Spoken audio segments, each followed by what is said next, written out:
Hello everyone, welcome to my YouTube channel learn with Gyanvi. आज मैं आप सभी को क्लास 6 एनसीईआरटी की हिस्ट्री के इंपॉर्टेंट पॉइंट्स कराने वाली हूँ। इससे पहले मैंने 3-4 वीडियो और बना दी हैं जिसमें मैंने इंपॉर्टेंट पॉइंट्स कवर किए हैं, हिस्ट्री के भी और ज्योग्राफी के भी। जिस किसी ने वो वीडियो नहीं देखी है तो आप लोग जाके वो वीडियो देख लीजिएगा।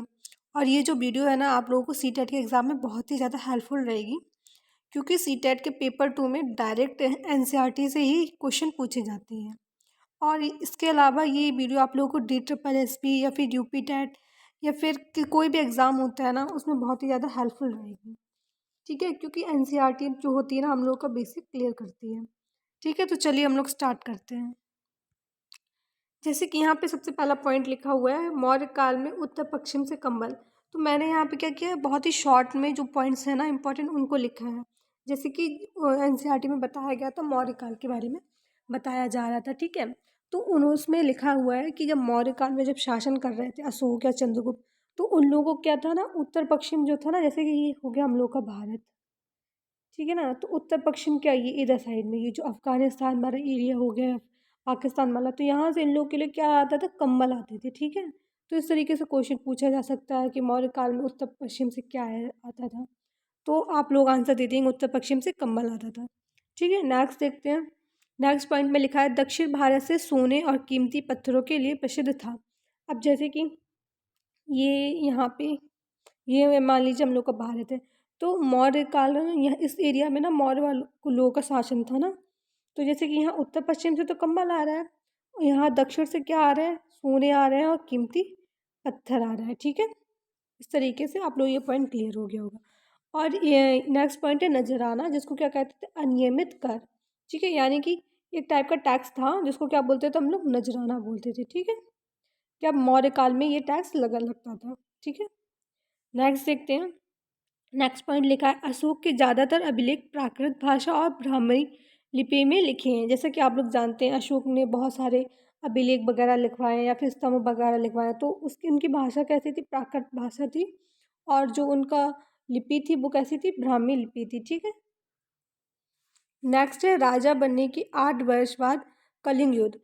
और जैसे कि अशोक ने कलिंग युद्ध लड़ा था। ठीक है, अब ये पूछ सकते हैं वो अपने किस शासन के कितने वर्ष बाद युद्ध लड़ा गया था, तो आप लोग बता सकते हैं शासन के 8 वर्ष बाद कलिंग युद्ध लड़ा गया था। और ये कब लड़ा गया था, 261 BC में। ठीक है, 261 BC में क्या लिखा गया था, क्या लड़ा गया था, कलिंग युद्ध। मैं सही से लिख देती हूँ एक बार फिर से, 261 BC में कलिंग युद्ध लड़ा था। किसने लड़ा था, अशोक ने। ठीक है, नेक्स्ट देखते हैं। नेक्स्ट है, अशोक ने धम्म महामात्र नाम के अधिकारियों की नियुक्ति की। मिस्र ग्रीस में दूत भेजे, अपने पुत्र महेंद्र और पुत्री संघमित्रा को इस कार्य हेतु उसने श्रीलंका भेजा। ठीक है, फिर कलिंग युद्ध के बाद में उसने क्या किया, बौद्ध धर्म को अपना लिया था, तो उसने क्या किया, धम्म महामात्र के अधिकारियों को नियुक्त किया। ठीक है, किस लिए नियुक्त किया, उनको क्या किया था, मिस्र ग्रीस में भेजने के लिए, क्योंकि उनका प्रचार कर सके, किसका, बौद्ध धर्म का प्रचार कर सके। और उसके साथ में अपने पुत्र महेंद्र और पुत्री संघमित्रा को भी भेजा था। ठीक है, नेक्स्ट देखते हैं। अब यहाँ से ना साउथ इंडियन हिस्ट्री का स्टार्ट हो जाता है। अब यहाँ पे क्या, साउथ इंडियन के बारे में कुछ बताया जाएगा। ठीक है, जैसे कि यहाँ पे लिखा है, गांव में 3 तरह के लोग रहते थे। यानी कहाँ, कौन से गांव में, साउथ में। जैसे कि ये हम लोग का इंडिया हो गया ना, तो अब ये यहाँ पे इस साइड में जो साउथ में चेर चोल पांड्या, इन लोगों का जो शासन था ना, उसके बारे में बात की जा रही है।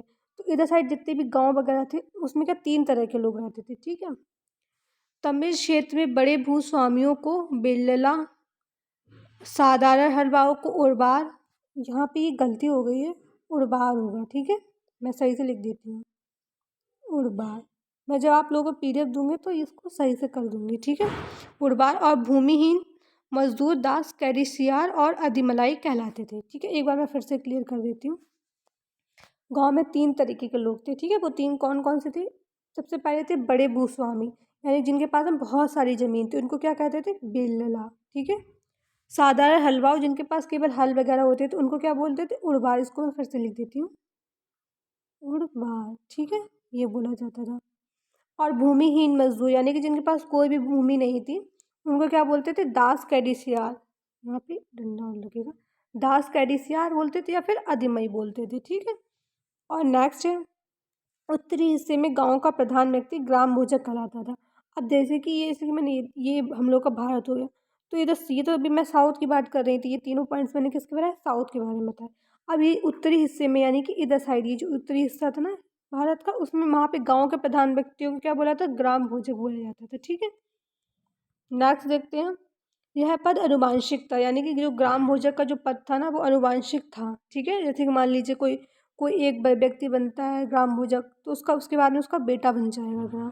ठीक है, ग्राम भोजक के पद पर आमतौर पे गांव का सबसे बड़ा भूस्वामी होता था, यानी कि जिसके पास में सबसे ज़्यादा जमीन होगी वही क्या बनेगा, ग्राम भोजक। यह कर वसूलने का काम भी करते थे, यानी कि ग्राम भोजक जो बनते थे वो क्या करते थे, ये कर भी वसूलते थे तथा न्यायाधीश और पुलिस का भी काम करते थे।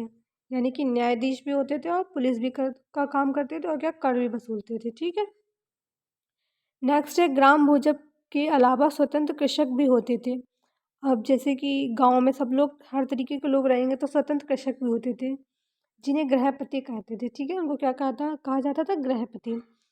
इनमें ज़्यादातर छोटे किसान ही होते थे। अब जैसे कि आप लोगों को पता है हम लोग के भारत में भी ज़्यादातर छोटे ही किसान रहते हैं ना, तो इसके अतिरिक्त कुछ ऐसे स्त्री पुरुष थे जिनके पास अपनी ज़मीन नहीं होती थी।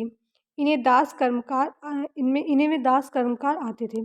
जैसे कुछ लोगों के पास कोई छोटे किसान हो गए और कुछ लोग कैसे हो गए भारत में जिनके पास कोई ज़मीन ही नहीं है।